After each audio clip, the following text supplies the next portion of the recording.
नमस्कार सभी जनता जनार्दन को। आज सुबह अचानक से आकस्मिक हुआ, ये एक संजोग मात्र था।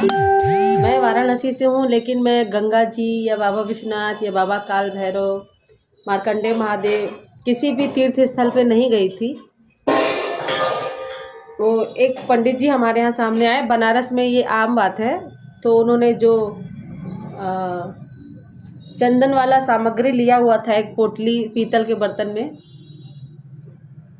उसे मुझे टीका लगाया। तो कहने लगे कि क्या आप रोज आती हैं? मैंने कहा हाँ, मैं तो रोज आती हूँ। तो कहने लगे आपको मैंने देखा नहीं। मैंने कहा कोई बात नहीं, आज हमारा संजोग था और आज से ही मुझे भागवत गीता अध्याय 1 श्लोक संख्या 1 से मौखिक व्याख्या का अपना एक रील बनाना था। हो सकता है भगवान ने, प्रभु ने आपको श्री गणेश करने के लिए पहले भेजा हो मेरे पास। तो वो कहने लगे कि आप कल आएंगी? मैंने कहा हाँ मैं आऊँगी। मेरे मुंह से निकला कि लेकिन मैं रोज़ टीका चंदन नहीं करवा सकती हूँ, क्योंकि जो मासिक धर्म होता है हम लोगों का, तो मैं उसमें 1 सप्ताह का रेस्ट लेती हूँ। मैं 1 सप्ताह आराम करती हूँ। मैं 1 सप्ताह कुछ भी धार्मिक कार्य नहीं करती हूँ।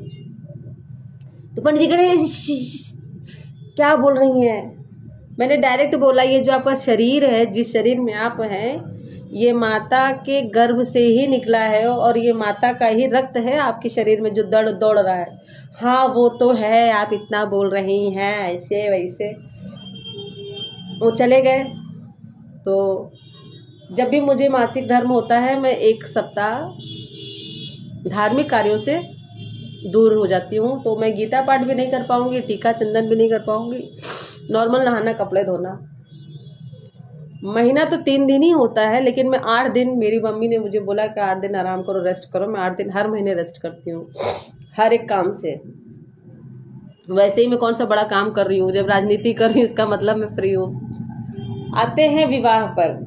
मैंने बहुत सी कन्याओं से बात किया और मैंने उन्हें बताया कि मैं ऐसे ऐसे मैंने भी प्रेम विवाह किया, मेरे भी बच्चे हैं और मुझे भी बहुत अच्छा स्वाद नहीं मिला।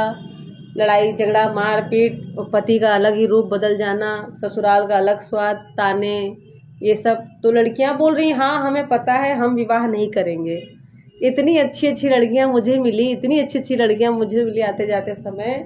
वो कह रही हैं कि अब हमें प्रेम विवाह नहीं करना है, हमें अपना करियर बनाना है, हमें कोई विवाह ही नहीं करना है।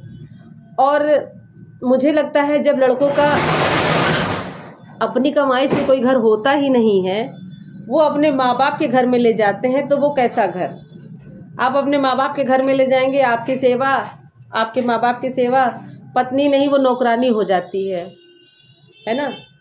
तो आजकल की जो महिलाएं हैं, जैसे वैसे मैं ओझा सर को मानती तो नहीं हूँ, खान सर को भी नहीं मानती हूँ, लेकिन दोनों ने ही कहा है कि लड़कियां कमाएं और इतना कमाएं कि लड़कों को अपने घर में रखें, लड़कों का खर्चा पूरा करें और घर में रखे। वो बच्चे संभालेंगे, वो खाना बनाएंगे, झाड़ू पोछा बर्तन जाला लैट्रिन बाथरूम साफ सफाई पुरुष करेंगे, पति करेंगे।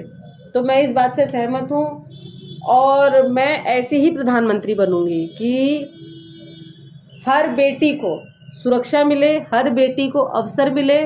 और ये तभी होगा जब जनसंख्या नियंत्रण कानून सच में लोग अपने आप से अपने ऊपर, अपने परिवारों पे लागू करेंगे। आजकल विवाह करने की आवश्यकता नहीं है, ये एक इस समय रूढ़िवादिता बन चुका है। विवाह करना, विवाह में इतना पैसे खर्च करना, एक मोटी रकम हर कन्या पे, हर बेटे पे खर्च होती है। उसी रकम से, उसी जमा पूंजी से उनका भविष्य बनाया जा सकता है। कोई भी व्यवसाय, कोई भी नौकरी, कहीं भी उनके लिए जुगाड़ बनाया जा सकता है। ये मेरे अपने विचार हैं। बाकी मैं किसी भी भाव पर, चाहे मासिक धर्म हो या महिलाओं के कोई भी दर्द हो, पुरुषों के कोई दर्द हो, जब मेरी दूसरी संतान हुई, मुझे पुत्र हुआ, जिसको सभी लोग आम और इमली कहते हैं, सोना चांदी कहते हैं, तो मेरे पास दोनों है, मुझे दोनों का अनुभव है। और मैं समाज में एक पढ़ी लिखी शिक्षित या जेन जी कह सकते हैं प्रधानमंत्री बनना चाहती हूँ। और मैं कैसे बनूंगी, उसके लिए सुधांशु जी बताएंगे कि किस देश का सबसे सरल नियम कानून है, उस देश के आधार पे। और मैं देख रही हूँ लगातार अश्विनी उपाध्याय को फॉलो करती हूँ, आनंद रंगनाथन जी को फॉलो करती हूँ, सुधांशु जी सत्य सांधु जो एक्स मुस्लिम उनको फॉलो करती हूँ, नाजिया इलाही जो एक्स मुस्लिम उनको फॉलो करती हूँ। उनको बड़ी ही शिकायतें हैं इस सरकार से, तो वो सब समझिए कि मैं दूर करूँगी अगर मेरे साथ वो हो जाते हैं और ये मोदी जी को हटाते हुए। कानून तो ऐसा बदलना पड़ेगा क्योंकि ये संविधान की वजह से ही सारी समस्याएं हैं, तो संविधान को संशोधन के आधार पर जो बाबा साहब ने कहा था कि इसको जला देना चाहिए, जलाते बने तो जला दिया जाए, नहीं तो संशोधन की तो शीघ्र अतिशीघ्र आवश्यकता है। आप किसी भी चेतना के आधार पर जागरूक क्रिटिक्स का या किसी भी देश भक्त के आप विचार सुन सकते हैं कि संविधान में और हमारे कानून में कितनी बुराइयां हैं।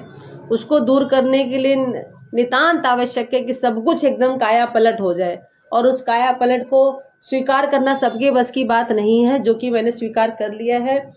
तो मैं इन्हीं सब नए नियमों के साथ प्रधानमंत्री अपने आप को बनाना चाहूँगी। जनता जनार्दन का बहुत बहुत धन्यवाद जिसने मुझे सुना, जिसने मुझे अपना समय दिया धैर्य के साथ।